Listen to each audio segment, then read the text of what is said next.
Hi, this is Dustin with Dustin's Dollars. Today I'm going to be talking about NextDecade, specifically about NextDecade's fully diluted market capitalization and its different classes of shares. The reason why I'm talking about this is because I hear some folks talking about the market cap of how cheap NextDecade is, and I just wanted to call it out that if you just look at Yahoo Finance or some other sources, they're showing you the market cap. I don't think it's really telling you the full picture because, as far as I can tell, they're only including the common stock that exists right now and excluding the other shares of stock in the company, but those are very relevant. Before I begin, let me remind you that I'm not a financial advisor or a financial professional of any sort. All opinions that I express in this video are mine and do not represent those of any company or any other individual. I do currently hold a long position in NextDecade, so this video should be for your entertainment purposes only.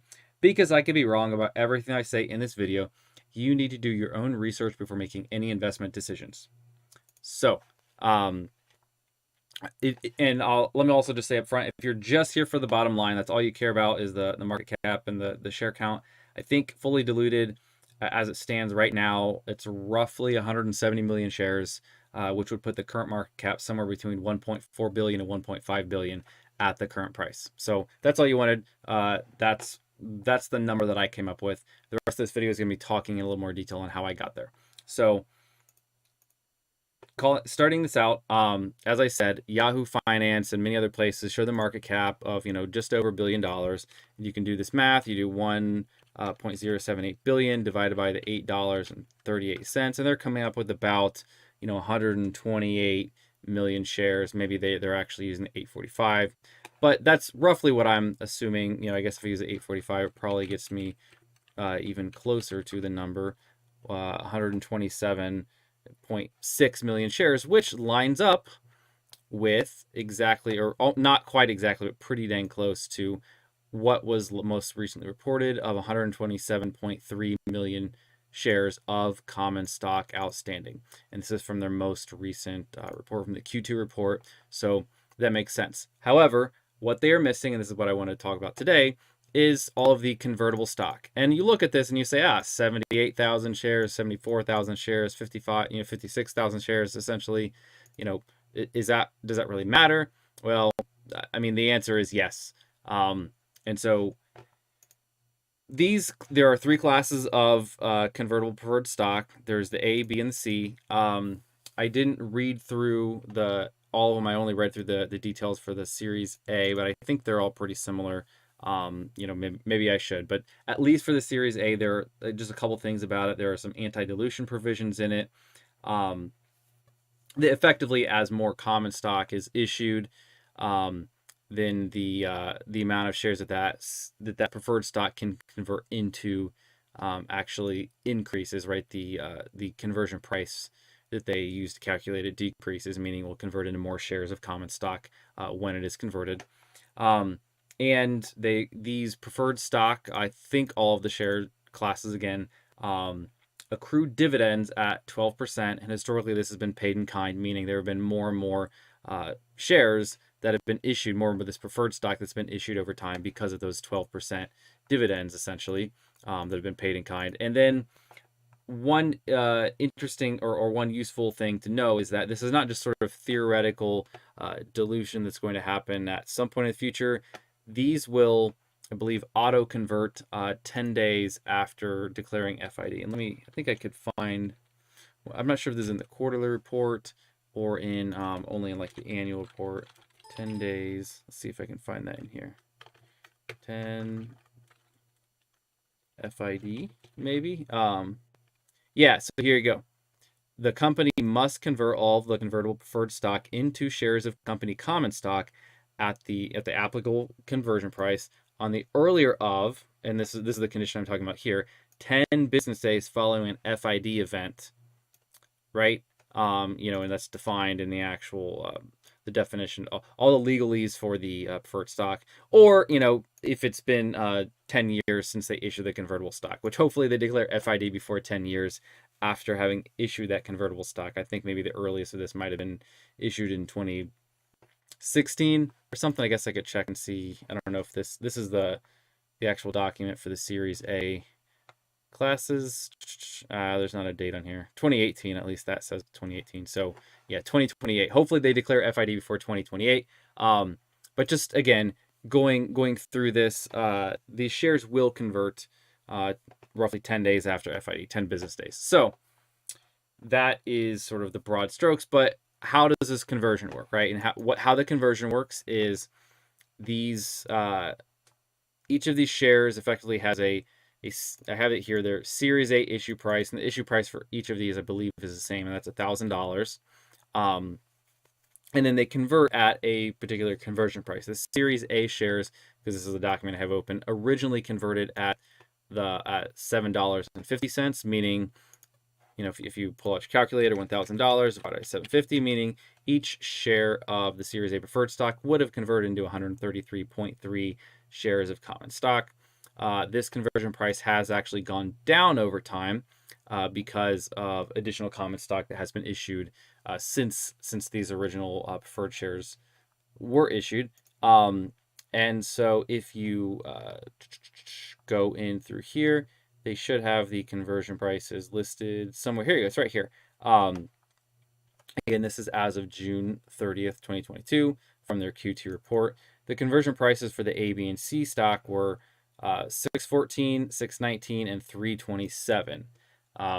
So what do? I put this all in a spreadsheet so that you can see it, right? And so if we look at this is the amount of the different shares that we have, right? The A, B, and C convertible preferred stock, and then the last one is obviously just the common stock. I put in the numbers for how much was outstanding as of June 30th, 2022 from their Q2 report. And those are the numbers there. There's also some warrants for Series C convertible preferred stock. It's not much, but I included it in there anyways. And then I put in what is the conversion price for each one of those. And I believe the value they're converting each one of those at is $1,000. I could verify that real quick if we wanted to. I wonder, does this have the links to the exhibits, or I have to go to the 10K? Oh no, they have it. So let me just verify this real quick. I should have done it before I open up the video, but let's take a look.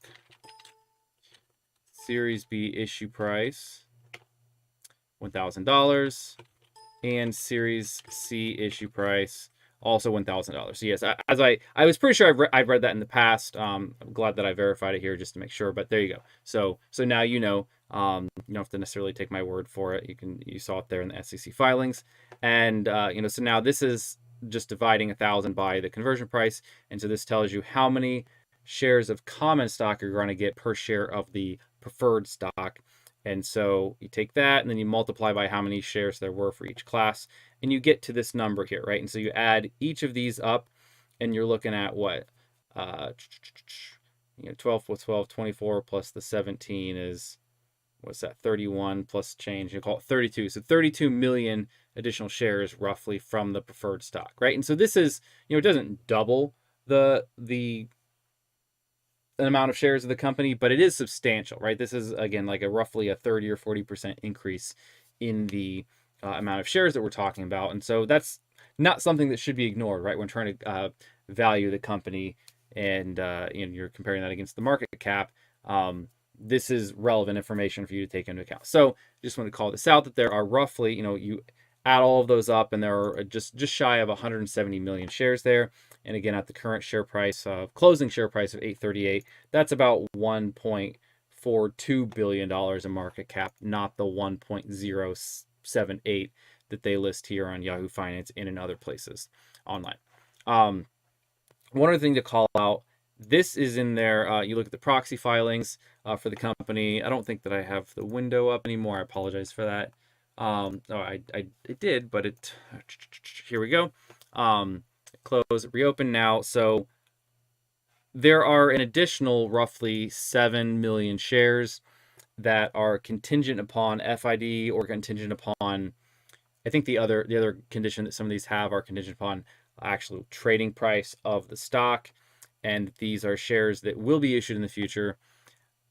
I, as a retail investor, and as I mentioned up front, I'm not a financial professional, so I actually don't know if these 7 million shares are already included when NextDecade reports and talks about their, on their balance sheet, their amount of outstanding shares. Like, I don't know if these are considered to be outstanding because they're clearly already sort of legally promised to the executives if they reach those conditions. So I don't know if these are considered to be outstanding common stock or not, or if this will be shares that we will see sort of thrown in the mix in the future. If so, this would represent, again, an additional 7 million shares, and that would be awarded at FID, and not necessarily awarded, that would vest, I guess is the word, that would actually become in the possession of those executives at once an FID has been declared. So that may additionally increase this share count, and if so, this is a number here to get you to about 176 million shares.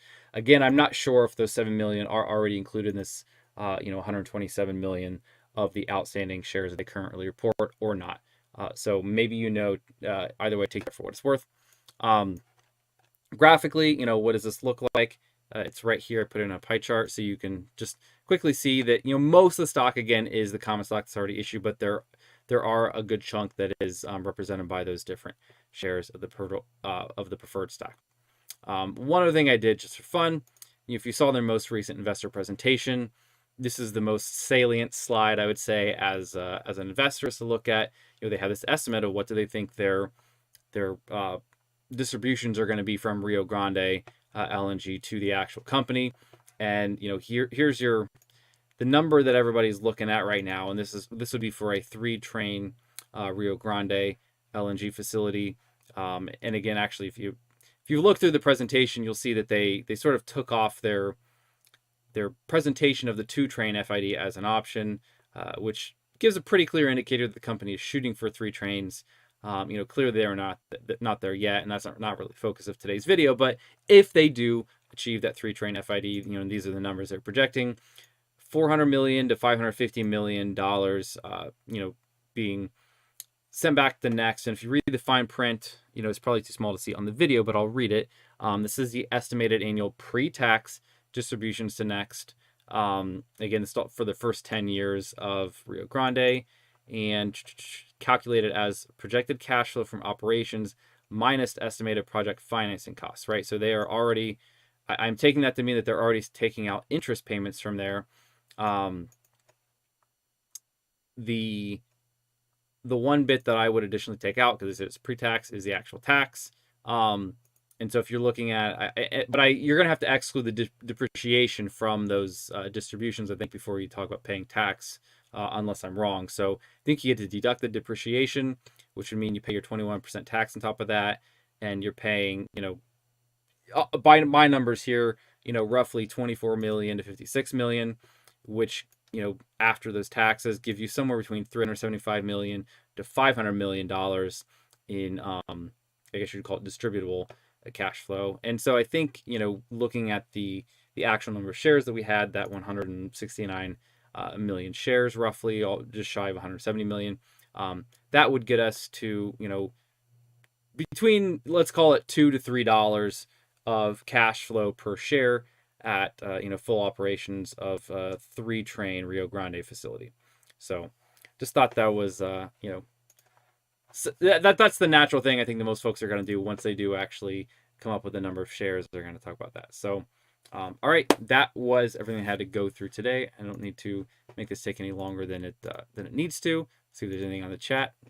Nope, nothing in the chat for tonight. For anyone who is still watching, just FYI, I do these videos in the evening time in the Eastern US time zone, usually 10 or 11 p.m., somewhere in that range. As many evenings as I can fit in, Sunday through Thursday. I don't hit every evening, but I do try when I have the time available. So if you're interested, feel free to stick around those times, and I go live. I do all those live streams, and if you want to hop on the chat and talk to me, feel free to do that. Also, if you want to comment down below the video, I do read all the comments and try to respond and answer questions if you all have questions, to the best of my ability. So all right, that was it. Thank you very much for watching, and have a good one.